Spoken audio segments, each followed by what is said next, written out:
سورۃ التوبہ کی آیت نمبر 100 میں اللہ تبارک و تعالیٰ نے صحابہ کرام رضوان اللہ علیہم اجمعین کی صفات بیان کیا ہے، اور ان کی فضیلت پر اللہ تبارک و تعالیٰ نے اس آیت کریمہ میں پیغام دیا۔ اللہ تعالیٰ نے کہا کہ والسابقون الاولون من المہاجرین والانصار، کہ مہاجرین اور انصار میں جو پہلے ایمان لانے والے ہیں وہ، والذین اتبعوہم باحسان،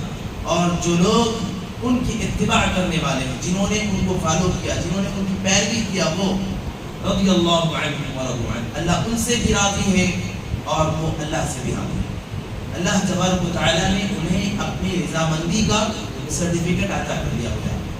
تو اللہ نے کہا اللہ ان سے بھی راضی اور وہ اللہ سے بھی راضی۔ وَأَعَدَّ لَهُمْ جَنَّاتٍ تَجْرِي مِن تَحْتِهَا الْأَنْهَارُ خَالِدِينَ فِيهَا أَبَدًا، کہ اللہ تعالیٰ نے ان کے لیے ایسی جنتیں تیار کر رکھی ہیں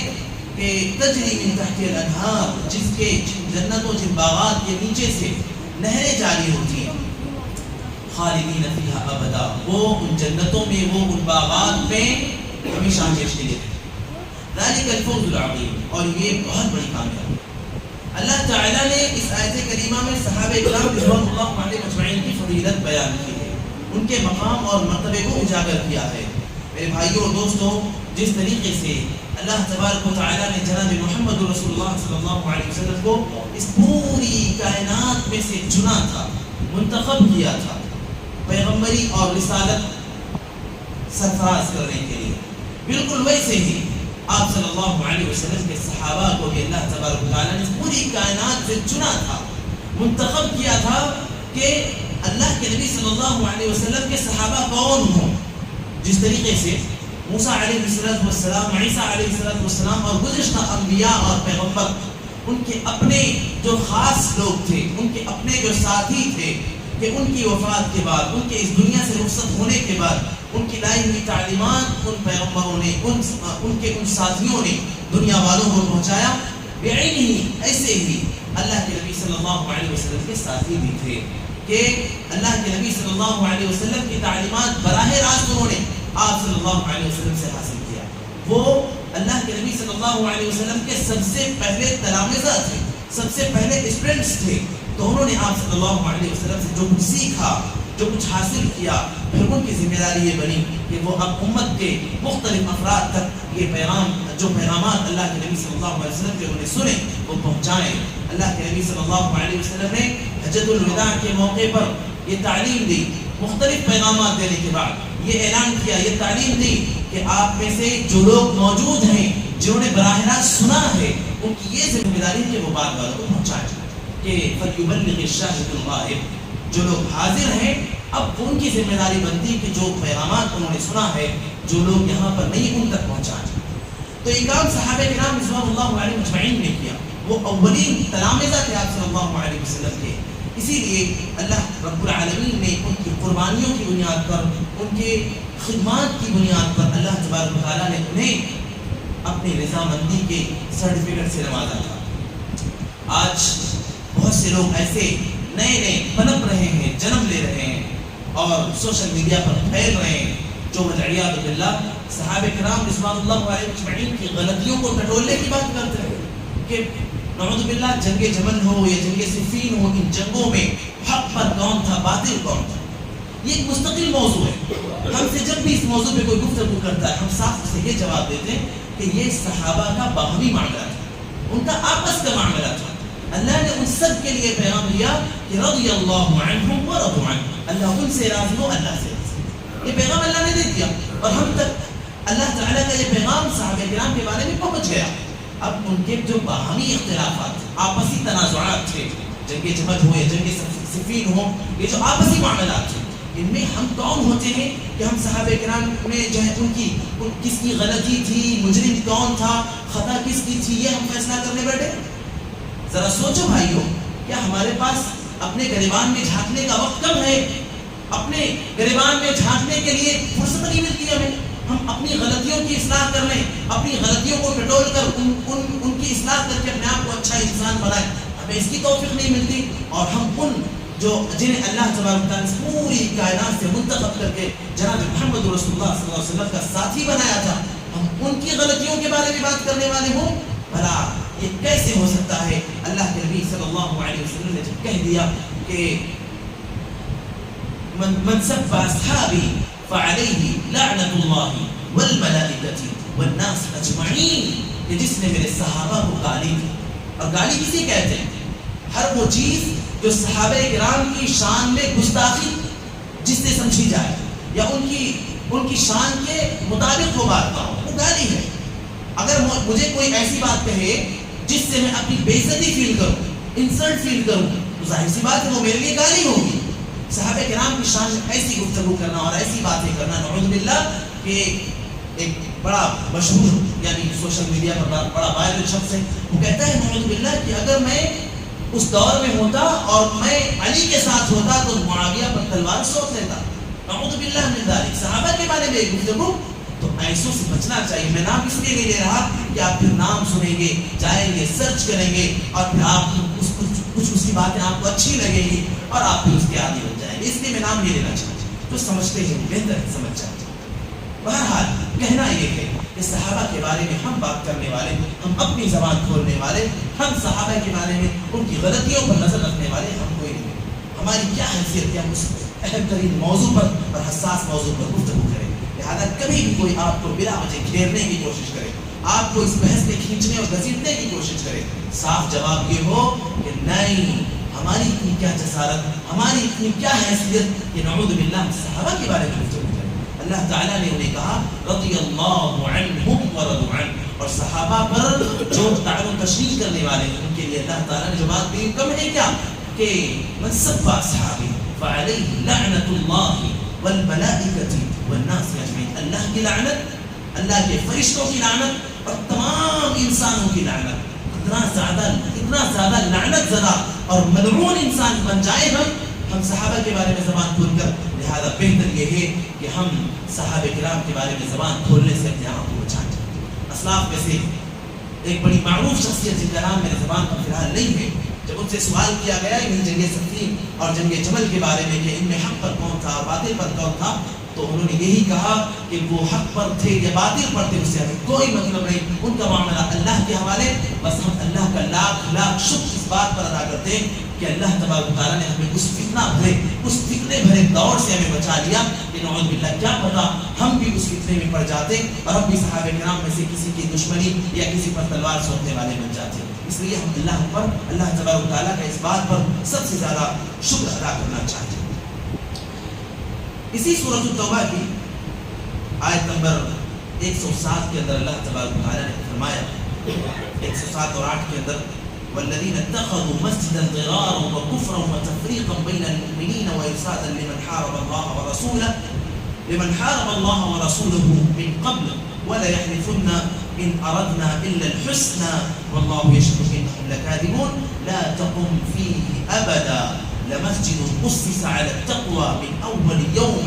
أحق أن تقوم فيه رجال يحبون أن يتطهروا والله يحب المطهرين. اللہ تبارک و تعالیٰ نے ان دو آیات میں مسجد ضرار کا ذکر کیا. یہ مسجد ضرار کیا ہے؟ یہ بھی ایک مسجد تھی جس مسجد کو تعمیر کیا تھا منافقوں نے. تو یہاں میں پیغام یہ دینا چاہتا ہوں بھائیوں کہ بڑے سے بڑے نیک عمل کر لینا، لیکن اس میں اگر ہماری نیت صحیح نہیں ہے تو وہ عمل برباد ہے، کوئی حیثیت نہیں رکھتا. مسجد کی تعمیر کے لیے اللہ کے نبی صلی اللہ علیہ وسلم نے کہا کہ جس نے اس دنیا کے اندر من بنا للہ مسجدا بنى اللہ له بیتا فی الجنہ، اللہ تعالیٰ نے کہا جس نے اس دنیا کے اندر اللہ کا گھر بنایا، جس نے مسجد کی تعمیر کی، اللہ تبارک و تعالیٰ اپنے کرم فرمائی سے اس کے لیے جنت کے اندر گھر تعمیر کرے. اس سے بڑی فضیلت والی کوئی بات ہو سکتی ہے؟ آج دنیا کے اندر کتنے لوگ ایسے ہیں جو بے گھر ہیں، کرائے کے گھر میں زندگی گزار رہے ہیں، پھر ان کی اپنی اولادیں انہیں گھونسلے میں زندگی گزار دیتی ہیں کہ ہمارے والد نے ہمارے لیے اتنا نہیں کیا کہ ہماری رہائش کے لیے گھر بنا جاتا ہے. کتنے لوگ ایسے ہیں؟ میرے بھائیوں،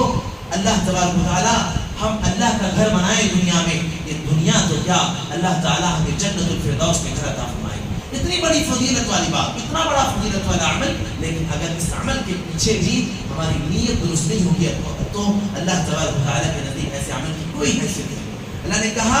کہ جن لوگوں نے مسجد ضرار بنایا، مسجد ضرار کیوں بنائی گئی تھی؟ پتہ ہے،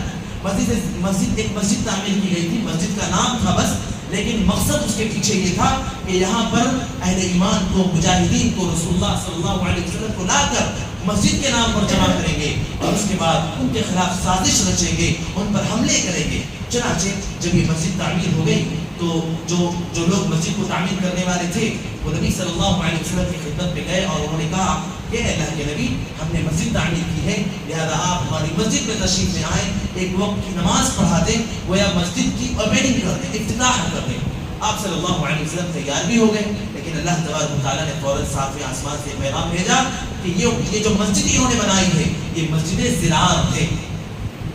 مسجد زرار کسے کہتے ہیں؟ حدیث میں زرار کے لفظ کی وضاحت ایسے ملتی ہے، اللہ کے نبی صلی اللہ علیہ وسلم فرمایا کہ لا ضرر ولا ضرار، نہ خود کسی کو نقصان پہنچانا ہے نہ کسی سے نقصان اٹھانا ہے۔ تو زرار کہتے ہیں دونوں طرف سے باہم نقصان پہنچانے اور اٹھانے کی۔ تو اس مسجد کی تعمیر کا مقصد تھا کہ اہل ایمان کو نقصان پہنچایا جائے۔ اللہ نے اس مسجد کو زرار کا نام دیا اور اللہ تبارک و تعالیٰ نے یہاں پر اس مسجد کے تعمیر کا مقصد بھی بیان کر دیا کہ اس مسجد کے تعمیر کا مقصد کیا ہے۔ یہ مسجد دراصل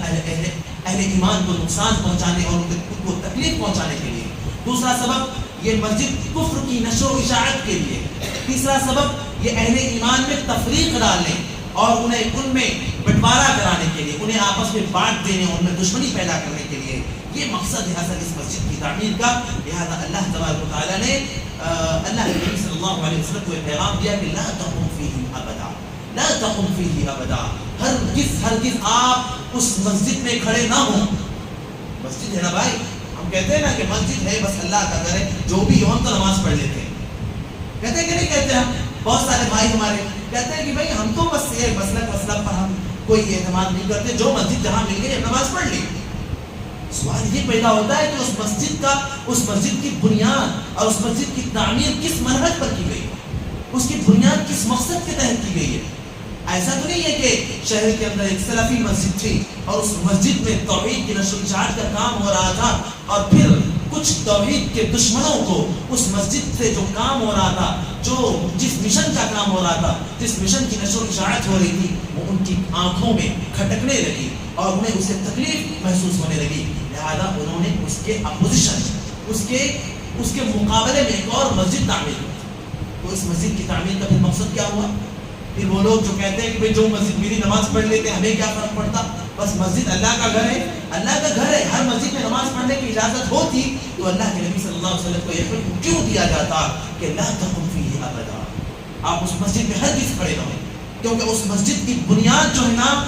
وہ اللہ رب العالمین کی رضا کے تحت نہیں ہوئی، اس مسجد کی بنیاد توحید کی نشر و اشاعت کے لیے نہیں ہوئی ہے۔ لہذا کسی بھی ایک عمل کی جو اصل، اس کا جو موٹیو ہے، اس کے پیچھے جو بنیادی مقصد ہے وہ درست ہونا چاہیے۔ اگر وہ درست نہیں ہے پھر ہمارے عمل کی کوئی حیثیت نہیں ہے۔ مسجد کی تعمیر اگر اللہ کی رضا کے لیے نہیں ہوئی ہے، توحید کی نشر و اشاعت کے لیے نہیں ہوئی ہے، صحیح منہج کی بنیاد پر نہیں ہوئی ہے، تو ایسی مسجد کی کوئی حیثیت نہیں ہے۔ پھر اس میں نماز پڑھنا، اس میں جانا، اس مسجد کو آباد کرنا گویا شرک اور بدعت کو آباد کرنے اور اس کے نشر و اشاعت میں تعاون دینے کے برابر ہے۔ اس لیے میرے بھائیوں،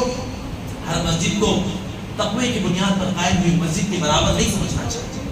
اسی طرح اللہ تبارک و تعالیٰ نے اسی سورۃ التوبہ کی آیت نمبر 113 میں اللہ تبارک و تعالیٰ نے 114 میں اللہ تبارک و تعالیٰ نے فرمایا کہ وما كان استغفار ابراہیم لأبیہ الا عن موعدۃ وعدها إياه فلما تبين له أنه عدو لله تبرأ منه إن إبراهيم لأواه حليم۔ اللہ تبارک و تعالیٰ نے اس آیت کریمہ میں سورۃ التوبہ کی آیت نمبر 114 میں اللہ تبارک و تعالیٰ نے ہمارے لیے بڑا اہم پیغام دیا، اور گزشتہ کل بھی اس موضوع پر کچھ گفتگو ہوئی تھی کہ ہم میں سے بہت سے ایسے بھائی ہیں کہ جو جب زندگی میں جی رہے ہیں ان کے اہل خانہ مشرک ہیں، بت پرستی اور یا مزار پرستی اور پیر پرستی اور بزرگ پرستی، ان سب چیزوں میں ملوث ہیں، لیکن اللہ تعالیٰ کی توفیق سے اللہ نے انہیں توحید کی توفیق عطا فرمائی۔ اب وہ توحید پر قائم ہے، اب وہ کتاب اللہ اور سنت رسول پر قائم ہے، وہ صحیح منہج پر قائم ہے۔ مسئلہ یہ ہے کہ ان کے والدین وہ شرک میں گزر گئے، بہت کوشش کی وہ توبہ کر لیں، وہ توحید پر آ جائے، لیکن نہیں ہو سکا ان سے، اور وہ شرک ہی میں ملوث رہے اور اسی پر وہ گزر گئے۔ اب سوال یہ پیدا ہوتا ہے کہ کیا اب ایسے والدین کے لیے، ایسے رشتہ داروں کے لیے ہم استغفار کر سکتے ہیں، ان کے لیے مغفرت کی دعا کر سکتے ہیں؟ ابراہیم علیہ السلام کے والد بھی بت پرست تھے۔ ابراہیم علیہ السلام کے والد بت پرست ہی نہیں بلکہ بت فروش تھے۔ وہ بت کی پوجا ہی نہیں کرتے تھے بلکہ بت بنا کر اس کی تجارت بھی کرتے تھے، اس کا کاروبار بھی کرتے تھے۔ چنانچہ پہلے تو ابراہیم علیہ السلام نے ان کی اصلاح کی بڑی کوشش کی، اور یہ سارے واقعات گزر چکے ہیں ہمارے ذہنوں سے، ہمارے نظروں سے۔ ہم بار بار ان واقعات کو سن چکے ہیں کہ ابراہیم علیہ السلام ایک ایسے گھر میں پیدا ہوئے تھے جو شرک اور بت پرستی کا اڈا تھا۔ پھر اللہ تبارک و تعالیٰ نے انہیں توحید کی توفیق دی۔ پھر ابراہیم علیہ السلام نے جو بت پرستی کا جو مرکز تھا، ان کا جو عبادت خانہ تھا، وہاں پر ایک خاص موقع سے گئے اور وہاں پر انہوں نے ان بتوں کو ختم کرنے کا کام کیا، اور کلہاڑی ایک بڑے بت کے کندھے پر رکھ دیا۔ لوگ آئے، سوال کیا کہ یہ کیا بات ہے، تو انہوں نے کہا کہ یہ تو بڑے بت کا کام ہو سکتا ہے۔ بہرحال یہ سارا واقعہ، انہوں نے بڑی کوششیں کی لوگوں میں توحید کا کام کرنے کی اور بت پرستی سے ان کو دور کرنے کی، لیکن بہرحال اللہ تبارک و تعالیٰ کی توفیق جسے ملے وہی ہدایت پا سکتا ہے۔ اللہ تبارک و تعالیٰ کی توفیق سے جو محروم ہو، ہدایت اس کی جھولی میں نہیں آ سکتی۔ بہرحال ابراہیم علیہ السلام کے والد کو بھی ہدایت نصیب نہیں ہوئی، وہ اسی بت پرستی میں، اسی شرک اور خرافات میں اس دنیا سے گزر گئے۔ پہلے تو ابراہیم علیہ السلام نے اپنے والد محترم کے لیے استغفار کیا، اللہ تعالیٰ سے کہا کہ اللہ تو میرے والد محترم کو بخش دے، ان سے جو بھی گناہ ہو رہے ہیں اللہ تو انہیں بخش دے، ان کی مغفرت کر دے۔ لیکن جب کل قیامت کے دن انہیں پتہ چلے گا کہ میرے والد تو زندگی میں کبھی بھی توحید پر آئے ہی نہیں، انہوں نے شرک اور بت پرستی سے توبہ کی ہی نہیں، تو اس لیے وہ اللہ تبارک و تعالیٰ کے پاس کل قیامت کے دن اپنے والد سے برات کا اعلان کر دیں گے کہ نہیں نہیں نہیں نہیں، ان سے ہمارا کوئی مطلب نہیں، کوئی تعلق نہیں، گرچہ دنیا میں ان سے ہمارا خونی رشتہ تھا، لیکن جو اصل رشتہ ایمان کا رشتہ ہونا چاہیے، جو اصل رشتہ توحید کا رشتہ ہونا چاہیے، جو اصل رشتہ اللہ تبارک و تعالیٰ نے جس مقصد کے تحت پیدا کیا ہے اس مقصد کو اپنانے والا رشتہ ہونا چاہیے، وہ رشتہ ہمارا ان کا نہیں رہا، لہذا میں ان سے بری ہوں۔ پھر اللہ تبارک و تعالیٰ کے پاس وہ جو انہوں نے زندگی میں مغفرت کی دعائیں کی تھی، اسے وہ رجوع کر لیں گے۔ پتہ چلا کہ آج بھی جو ہمارے اپنے رشتہ دار، ہمارے اپنے قریبی جو شرک میں اور گمراہی میں، شرک جیسی اور کفر جیسی گمراہی میں جو اس دنیا سے گزر گئے، ان کے لیے مغفرت کی دعا کرنا جائز اور درست نہیں ہے، واللہ اعلم۔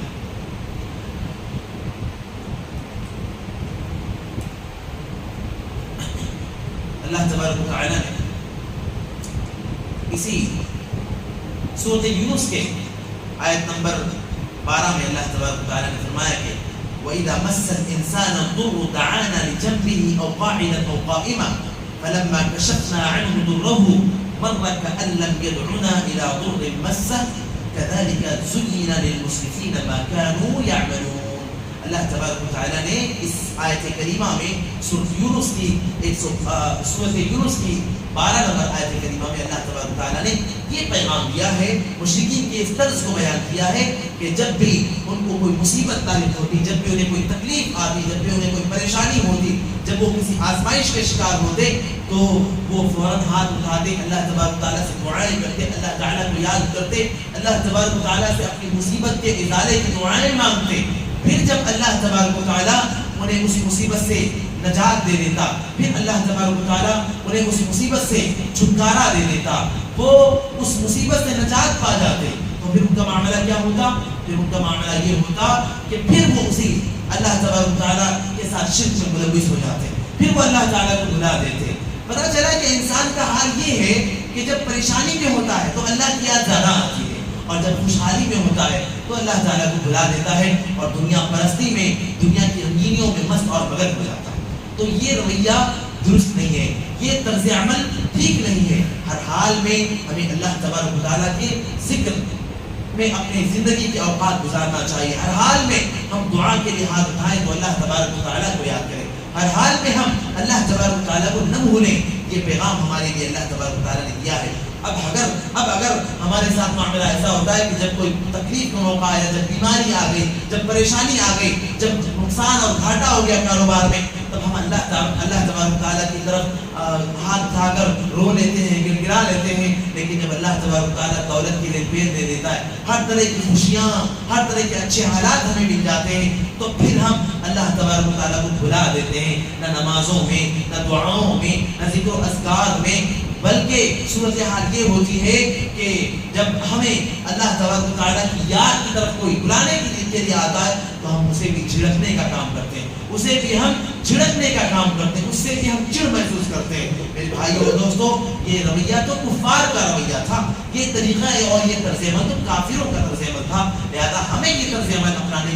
اپنانا مناسب نہیں ہے. ہر حال میں اللہ تبارک و تعالیٰ کی یاد ہمارے دل میں ہونی چاہیے، ہر حال میں اللہ تبارک و تعالیٰ کو ہم یاد کرنا چاہیے. اللہ تبارک و تعالیٰ کے لیے اللہ ہمیں دولت دے تو ہم اس دولت میں اللہ تبارک و تعالیٰ کی راہ میں خرچ کریں. اللہ تبارک و تعالیٰ ہمیں اچھے حال دے، اللہ تعالیٰ ہمیں خوشیاں دے تو پھر ہم خوشیوں میں اللہ تبارک و تعالیٰ کے لیے شکرانے کی نماز پڑھیں، شکرانے کے سجدے پڑھیں، ہم اچھے کام کریں. ہر حال میں ہمارا یہی طرز عمل اور یہی رویہ ہونا چاہیے، اور کفار والا طرز عمل ہمارا نہیں ہونا چاہیے. اللہ تبارک و تعالیٰ سے دعا ہے الہ العالمین ہم سب کو کتاب اللہ اور سنت رسول پر عمل کی توفیق عطا فرما دے. سبحانک اللہم و بحمدک اشہد ان لا الہ الا انت استغفرک و اتوب الیک.